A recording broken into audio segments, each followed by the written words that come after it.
Hello and welcome to One India. I am Akash bringing you the day's highlight from the Tokyo Olympics 2020. And well, let's straight away dive into how India performed today. Let's first talk about badminton. Bad news coming in as PV Sindhu missed out on a second successive Olympic final after losing 18-21, 12-21 to second seed Taitus Ying in the semi-finals on Saturday. She will face China's He Bingjiao in the bronze medal match on Sunday. Now, Sindhu trail He 6-9 in their career head-to-head. Now, Sindhu made the finals at the previous Olympics, which held in Rio, where she lost to Spain's Carolina Marin in a tight three-game match. Now, she was bidding to become the third woman in the history to make two single finals at the Olympics after Bang So-hun and Jiang Ning. Sindhu, who had not dropped a single match in this year's Olympic before this match, and she was she seemed to carry off that confidence in the early stages of the match as she opened up the lead of 8-4 very quickly in the match. Now, Thai was slow to get off the block, and Sindhu's smashes seemed to be very fine in a very fine working order as she pushed Thai deep with her power and then used her drop shots judicially to draw Thai to the nets. But Thai's play improved as the first game went on, but Sindhu managed to keep her nose ahead and was the better player for the majority of the opening match, with even the net favoring her a couple of times at few occasions. With both the players tied at 18-18, Thai then lifted her game and used her signature drop shots from the back of the court as Sindhu was caught in a very out of position for more than once. Now, the second game saw Thai at her sublime best, and basically it was a one-way traffic all along as Sindhu struggled to read Thai's deceptive strokes from the deep in the court, and she had lost 13 of her 18 previous matches against Thai, including their previous three matches, and one of those, I think those losses seem to haunt Sindhu very much as which a lot of times during this match she uncharacteristically misjudged in the second game about the shuttles that was landing well within the line, and she misjudged all of that. And well, the pressure tactics played in, and unfortunately, Sindhu was out of the semi-finals. Now, moving on into boxing over here, boxer Pooja Rani missed out on a medal at the Tokyo 2020 Olympics on Saturday after losing to China's Li Qin 5-0 in the women's middleweight quarterfinals, making her debut in the Olympics this year. The 30-old-year Pooja has defeated Algeria's Aichik Chiab 5-0 in her opening bout on Wednesday to enter the quarterfinals. Now, only three Indian boxers have won an Olympic medal: Vijender Singh, MC Maricom, and now Lavlina Bodin, who has issued a medal following her quarterfinal win in the women's welterweight division on Friday. So, bad news also coming in from boxing. Now, moving into athletics, some good news coming in as Kamalpreet Kaur has qualified for the women's discus throw final on August 2nd after finishing second in Group B with the best of 64 meter. Now, competing in Group B, the 25-year-old Kamalpreet managed to throw 60.29 meter in her first attempt. Now, she improved substantially in her second attempt by throwing 63.97 meter, and in her final and the third attempt, she threw exactly 64 meter, the mark required for automatically qualifying for the finals on August 2nd. Meanwhile, another discus throw from India, Seema Purnia in the Group A didn't manage to make it to the finals as her best throw was only 60.57 meter. Now, moving into archery, not a good news over here also as Atanu Das lost 6-4 to Japan's Takaharu Furukawa in the pre-quarterfinals, bringing his Tokyo Olympic journey to an end. Now, Atanu was the last Indian archer still in contention after Deepika Kumari, who is Atanu's wife. She lost to Korea's Ansan 6-0 in the quarterfinals on Friday. Now, Atanu, who is seeded 35th on the basis of individual ranking round at the starting of the game, began poorly against 46th seeded Furukawa in the first set. Now, the Indian shot a 9 in his first arrow, while the Japanese managed the same. On the second arrow, Atanu shot 8, while Furukawa edged ahead with a 9. Now, Atanu managed a good shot in his third arrow, but he was looking to shot a good, but he just got an 8 once again, and Furukawa shot a 9 to win the set 27-25. Now, Atanu started the second set with a perfect 10, while Furukawa shot a 9. Both archers shot 9 on the next arrow, giving Atanu a slight lead. Now, the Indian needed 10 on the third arrow to ensure Furukawa would have no chance of winning the set, but he managed only a 9, while Furukawa managed to tie the set with 28-28 and splitting the points over there. Now, Furukawa was leading the match at this point of time with 3-1. In the third set, Atanu managed 2 10s in his first 2 arrows, while Furukawa shot 8 and 9. Now, Atanu gave Furukawa an opening with an 8 on the third arrow, but luckily for the Indian, Furukawa shot a 9 on his last arrow, and Atanu won the set 28-27 with the match leveling at 3-3. Now, in the fifth and the final set, Atanu shot 9 and 8 on his first 2 arrows, while Furukawa shot 9 and 10 to go up 2 points. Now, Atanu needed 10 on his last shot to have a chance, but he shot a 9. Furukawa shot a 8 to win the set 27-26 and win the match 6-4. And this was the defeat. And after this defeat, Atanu took to social media and apologized for his poor performance and tweeted, "Sorry, India couldn't bring glory in this Olympics.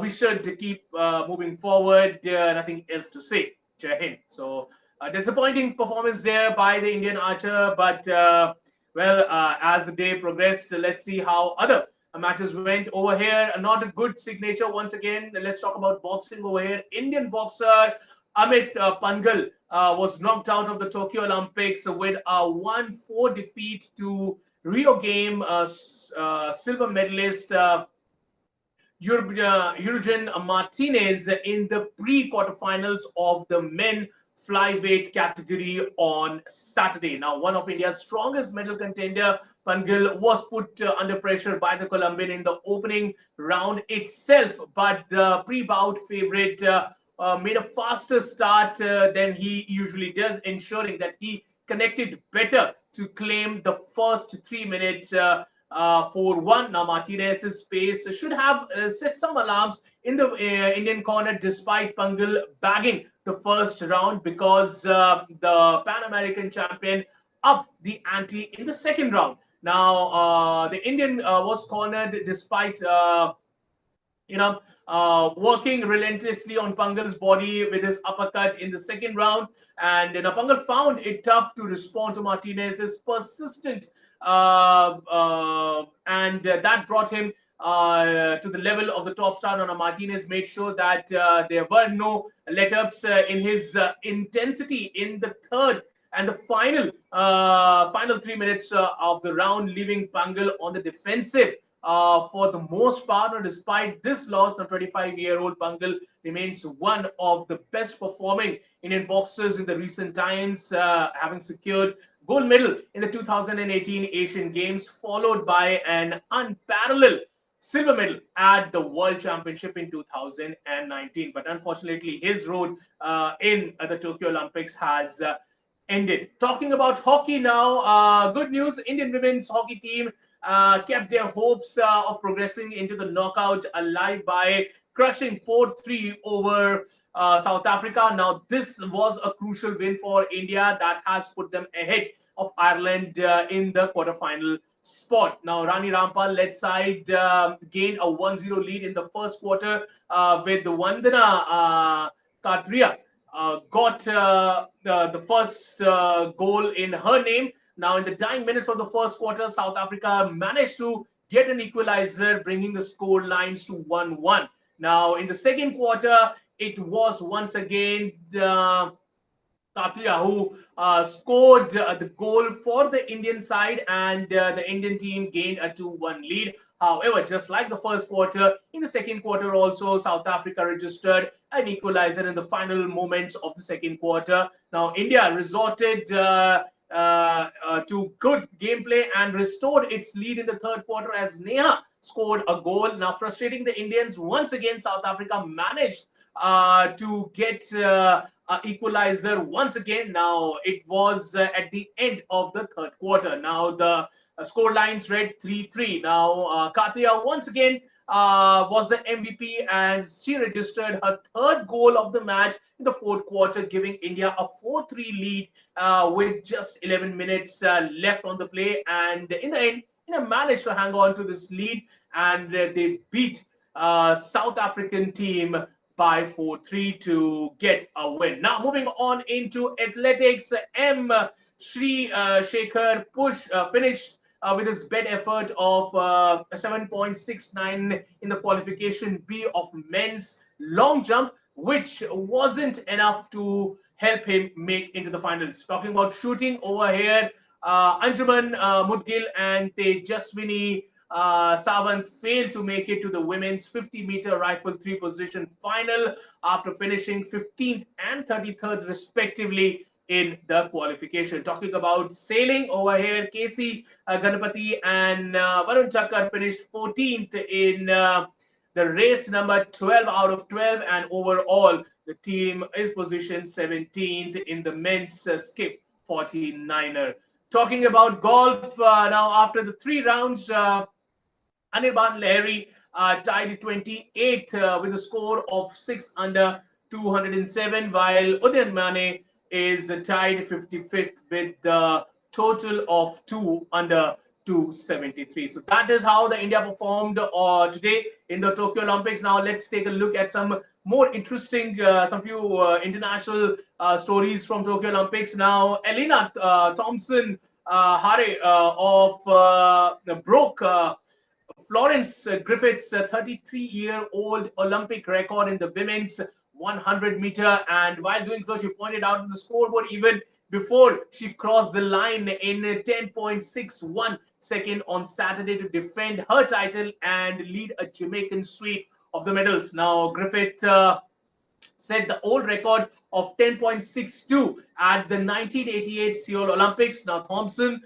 beat her top rival Shelly Ann by 0.13 seconds. Now, no Olympic champion had broken the 10.7 since Flojo back in the day, and now Thompson wasn't sure that she would be either able to approach and finish in such kind of a time, but yes, definitely she did that, and this was the first Jamaican sweep on the medal since the women did the same in the 2008 Beijing Olympics. So great work there by the runners. Now, a good news coming in, because when we talk about athletics and especially Olympics, then age is one number, but Chinese heavy lifter Liu Xiaojun has broken this norm as he became the oldest man to win an Olympic gold medal in the sport on Saturday after a tense finish in the men's 81-kilogram category. Now, wearing his signature shiny golden boots, Liu lifted 170 in the snatch and 204 in the clear and jerk for a total of 374 kgs.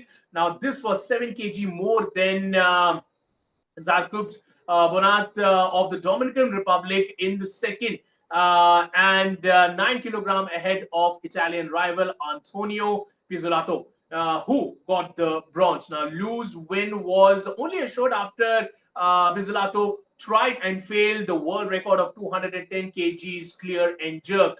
Now, Liu then tried the same weight but was not able to complete the lift. So, as I say, age is just a number. And as Olympic progresses, some controversies also come in. So the International Testing Agency has said that it has provisionally suspended Kenyan sprinter Mark Ohimberano after he was tested positive for an anabolic steroid. Now, the sprinter has been removed was removed basically from the men's 100 meters heat. Now, the agency said that he has challenged the suspension in the court of abbreviation of sport. Now, he tested positive for a sample that was given on Wednesday in the Tokyo for methastrone, according to the agency. Now, the positive test was reported on Saturday by the Olympic Testing Laboratory in Tokyo hours before the sprinter was due to compete. Now, the 28-year-old has ran his best time of 10.05 seconds just 6 weeks ago, according to his biography on the World Athletic website. Now, and finally, before we end the highlights, let's finally take a look at how the medals tally read at the end of the day. Now, China now tops the list of the medals tally with 46 medals, including 21 gold, 13 silver, and 12 bronze. USA is also is on the second position with also 46 medals, but their tally for the gold is less. They have just 16 gold in their kitty, 17 silver, 13 bronze. Russia is on the third spot with 37 medals, 11 gold, 15 silver, 11 bronze. Host Japan are on the fourth position with 30 medals, 17 gold, 5 silver, 8 bronze. Meanwhile, India has now went down to the 60th position in the medals tally. So that's how the day read as it comes to an end. Not a good sign for India, as PV Sindhu has been knocked out of the medals run. She will be contesting for the bronze medal. And of course, boxer Pooja Rani has been knocked out. Good news, as Kamalpreet Kaur is still in the run and she will be competing in the discus throw finals. Atanu Das, who was the only Indian archer left in the fray, has bowed out. And Amit Panghal, who was looking as a strong contender for India in boxing, has also bowed out of the of Tokyo Olympics 2020. Still good news, as hockey's women's team, their chances for making it to the qualification spot are still on. So, well, that's all we have today in the highlights. Thanks for being with us over here. And if you like this content, don't forget to share it with your friends, like it, and give us a thumbs up. And of course, apart from that, if you haven't subscribed to Oneindia News YouTube channel, please do so. And we'll be back tomorrow with more updates from Tokyo Olympics 2020. But for now, it's goodbye.